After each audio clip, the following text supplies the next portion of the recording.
மேலான என் தமிழ் சொந்தங்களே, அன்பார்ந்த பெரியோர்களே, தாய்மார்களே, சகோதர சகோதரிகளே, உங்கள் அனைவருக்கும் எனது முதற்கண் வணக்கத்தை சமர்ப்பிக்கிறேன். இந்த காணொளி வாயிலா என்ன சொல்றோம் அப்படிங்கன்னா, தமிழ்நாடு காவல்துறையுடைய அத்துமீறலை பத்தி தான் விளக்கக்கூடிய இந்த காணொளி இது. என்ன அப்படின்னு பாத்தீங்கன்னா, ஒரு காவல்துறை அதிகாரி ஒரு பேருந்துல இருக்கக்கூடிய ஒரு கண்டக்டர் சொல்றாங்க, நீங்க ஒரு டிக்கெட் எடுங்க அப்படின்னு சொல்லி. ஒரு 5 ரூபாயோ 10 ரூபாயோ கொடுத்து ஒரு டிக்கெட் எடுத்தா ஒரு முடிய வேண்டிய ஒரு பிரச்சனைய ஒரு பெரிய பிரச்சனையா தமிழ்நாடு முழுக்க கொண்டு போன அந்த ஆறுமுக பாண்டிய நிரந்தர பணி நீக்கம் செய்யணும். அதை தொடர்ந்து இன்னைக்கு வந்து தமிழ்நாடு அரசு போக்குவரத்து மேல இன்னைக்கு எல்லா டிராபிக் போலீஸும் ஃபைன் போடுறாங்க.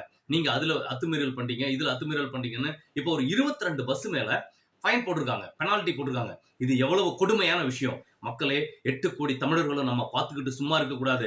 தமிழ்நாடு காவல்துறை தமிழக மக்களின் நலனை பாதுகாப்பதற்காக உருவாக்கப்பட்ட துறை அது. மக்களுக்கு சேவை செய்வதற்காகவும், மக்களுக்கு சிறப்பாக பணியாற்றுவதற்காகவும், சட்டம் ஒழுங்கை நிலைநாட்டுவதற்காகவும்